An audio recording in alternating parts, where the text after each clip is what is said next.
அனைவருக்கும் வணக்கம். என்னோட பேர் கார்த்திகேயனுங்க. இது நம்ம அவர் குக்கிங் டைம் சேனல். இன்றைக்கி நம்ம சேனலில் கோழியோட கல்லீரல் மாவீரல் கிரேவி பண்ணி சாப்பிட்லான் இருக்கோம். ரொம்ப பிரமாதமான ஒரு ஈஸியான மெத்தடில் எப்படி பண்ணுறதுன்னா, இப்போ பெண்கள் நிறைய பேர் சமைக்கிறதுக்கு சிரமப்படுவாங்க. இந்த மாதிரி இதெல்லாம் பண்ணி பாருங்கள், ரொம்ப ஈஸியாக இருக்கும். ரொம்ப ஈஸியான மெத்தட் யூஸ் பண்ணுறோம். நீங்கள் அதை தயவுசெய்து ஃபாலோ பண்ணி சமைச்சு சாப்பிட்டு பாருங்கள், ரொம்ப அருமையாக இருக்கும். இது வரைக்கும் நம்ம சேனலுக்கு சப்ஸ்கிரைப் பண்ணாதவங்க தயவுசெய்து சப்ஸ்கிரைப் பண்ணுங்கள், கமெண்ட் பண்ணுங்கள், லைக் பண்ணுங்கள். இந்த வீடியோ பிடிச்சிருந்துச்சுன்னா ஷேர் பண்ணுங்கள். வாங்க இன்றைக்கி வீடியோக்குள்ளே போகலாம். அதுக்கு முன்னாடி உங்கள்கிட்ட ஒரு விஷயத்த சொல்லணும்னு ஆசைப்பட்டேன். இந்த இடத்துக்கு பேர் வந்து நம்ம திண்டுக்கல் டிஸ்ட்ரிக்டில் இருக்கக்கூடிய சித்தையங்கோட்டையில் கருங்குளம், நடுக்குளம், பில்லிவெட்டி குளம்னு சொல்லி 3 குளம் ஒன்றா இருக்குது. அந்த குளம் தாங்க இது. இந்த இது வந்து நம்ம பெரிய மலை, கருங்குளம், அப்படியே நடுக்குளம், பில்லிவெட்டி குளம்னு சொல்லி மொத்தமாக 3 குளம் இருக்குது. இந்த குளத்தில் தண்ணி இருக்கும்னு நினச்சி வந்தோம், தண்ணி இல்லை. அதனால் தண்ணி கேன் கொண்டு வந்து சமைக்க போகிறோம். பார்த்துட்டு என்ஜாய் பண்ணுங்கள்.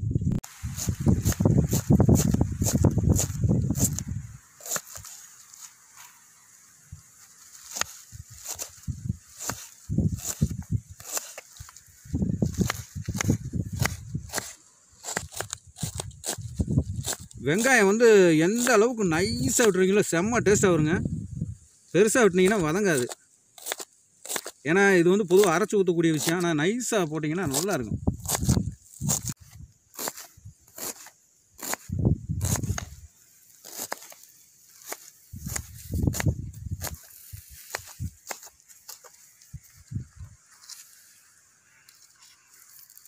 என்னடா எந்த சமையலாக இருந்தாலும் வெங்காயம், தக்காளி, பச்சை மிளகா அப்படி பண்ணுறாங்கன்னு நினைக்காதீங்க தயவுசெய்து. வெங்காயம், தக்காளி, பச்சை மிளகா தான் உண்மையிலே ராஜா சமையலுக்கு. அதுலேயும் குறிப்பாக இந்தியாவில், அதுலேயும் குறிப்பாக தமிழ்நாட்டில் வெங்காயம் தக்காளி இல்லாமல் சமையல் பண்ணால் விளங்காது. பண்ணலாம், சும்மா ரோஸ்ட் மாதிரி பண்ணி சைடிஷ் மாதிரி வச்சு சாப்பிடலாம். ஆனால் கிரேவி மாதிரி பண்ணுறதுக்கு கண்டிப்பாக வெங்காயம் தக்காளி போட்டே ஆகணும். அதுக்காகவே தாங்க இந்த வட்டம் வெங்காயம் பச்சை மிளகாயை மட்டும்தான் வச்சு பண்ண போகிறோம். சூப்பராக இருக்கும். தக்காளியே போட போகிறது இல்லை இதில். அவ்வளோ அருமையாக இருக்கும் அந்த கிரேவி. செஞ்சு பாருங்கள்.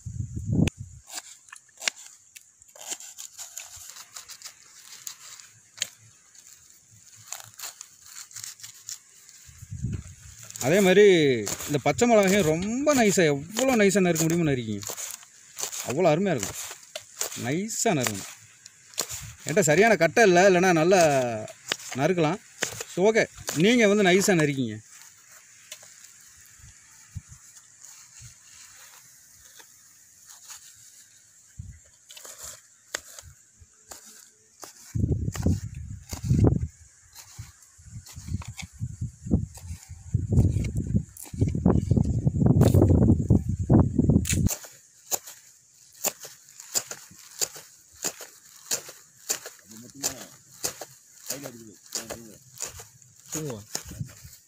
வாத்தியார் வீட்டில் நம்ம பல கடை வச்சுக்கிட்டா அது கடையில் பந்தல் போட்டு அதை குடி நான் கொஞ்சம் நாளைக்கு தனியாக இருக்காங்க.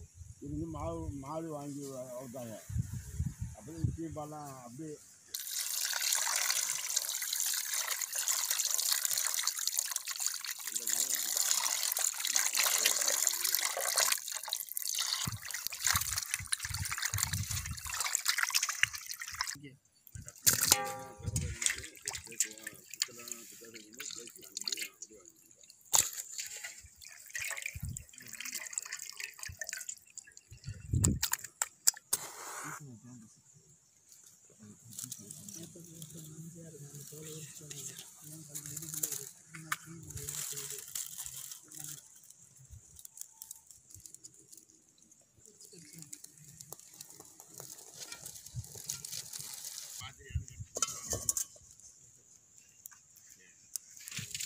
ஃபஸ்ட்டு கொஞ்சம் தண்ணி ஊற்றி அந்த கல்லீரலை வேக வச்சுக்கலாங்க.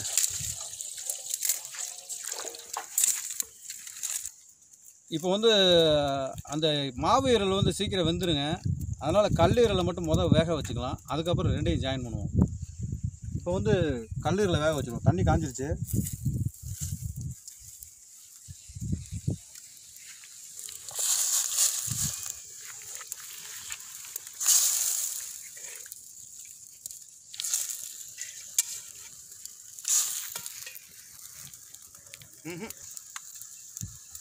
கொஞ்சமாக மஞ்சள் பொடி போட்டுக்கலாங்க.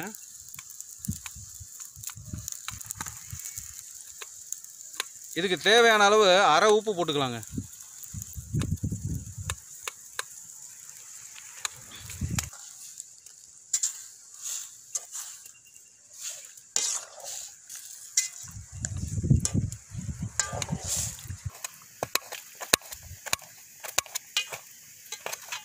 இப்போ கல்லீரல் வந்து முக்கால் வேக்காடு வந்துருச்சுங்க. இப்போ வந்து இந்த ஈரலை போட்டோம்னா கரெக்டாக இருக்குங்க. ஏன்னா முன்னாடியே போட்டோன்னா அந்த மாவு ஈரல்னால கரைஞ்சிரும்.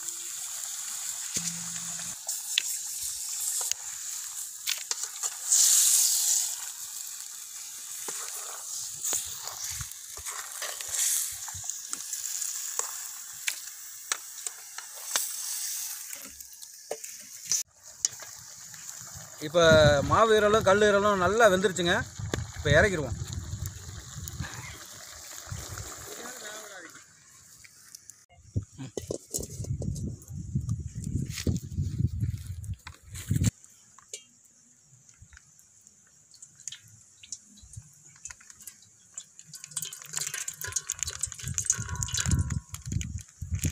ஃபஸ்ட்டு வெள்ளைப்பூடை போட்டுக்கலாங்க.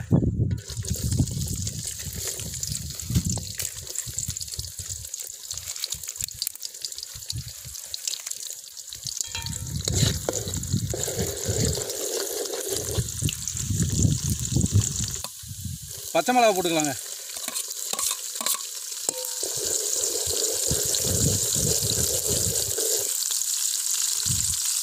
ஓகேவா?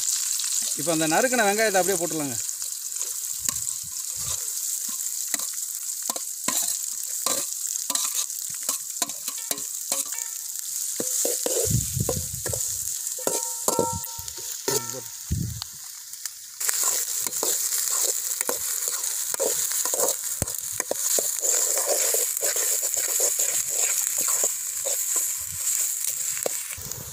இப்போ இந்த டைமில் சீரகம் கொஞ்சம் போட்டுக்கலாங்க.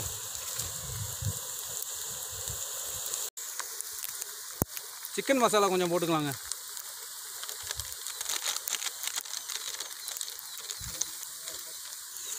கொஞ்சம் கரம் மசாலா.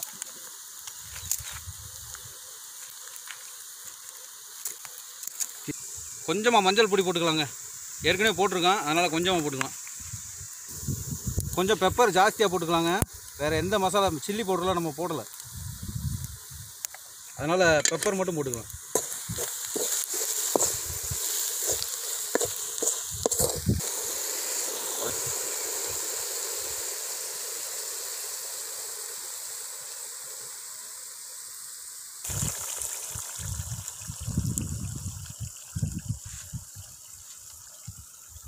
பொசிஷனில் வந்துக்கிட்டு இருக்குங்க.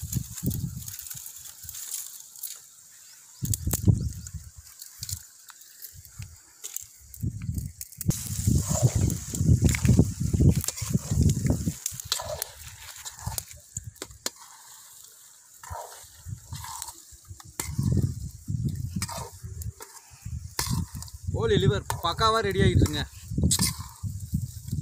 இதில் வந்து ஸ்பெஷல் என்னென்னு கேட்டிங்கன்னா, மிளகாய் தூள் போட வேண்டியதில் மிளகு தூள் தான் ஜாஸ்தியாக போட்டிருக்கோம்.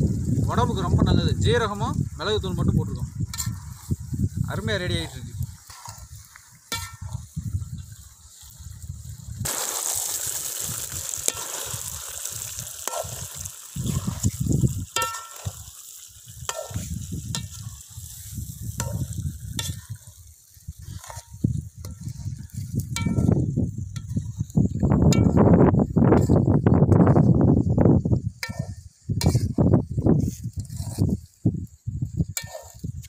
மல்லி தலையை போட்டுடலாங்க.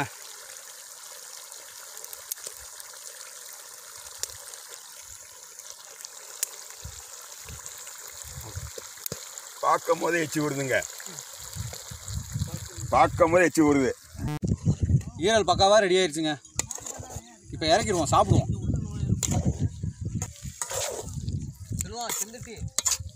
டேய் டேய்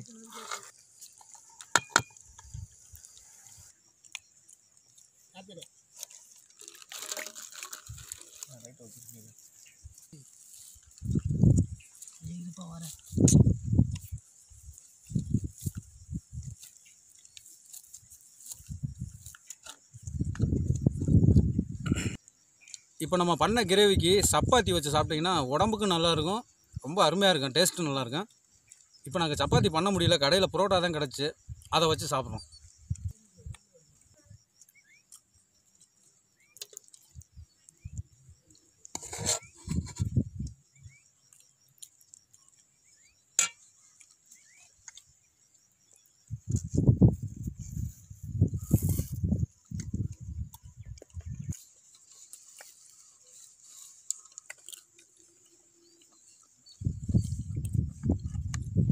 சுட சுட இருக்க நம்ம மெல்ல முடியல.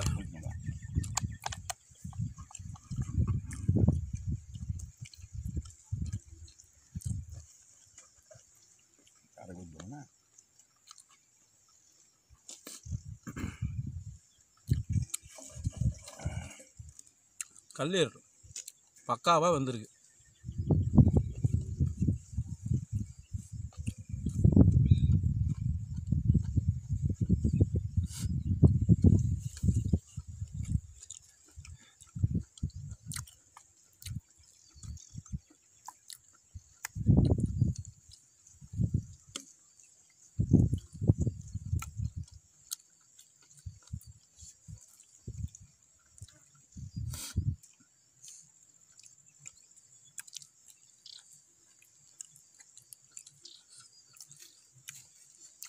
உண்மையில் செம டேஸ்ட்டுங்க.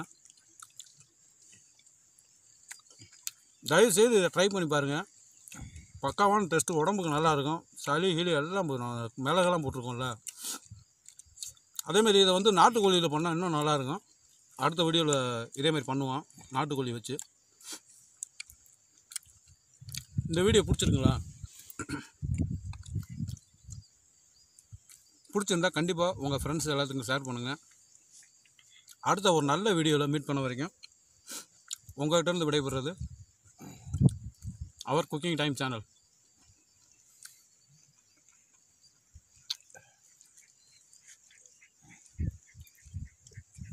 தேங்க்யூ.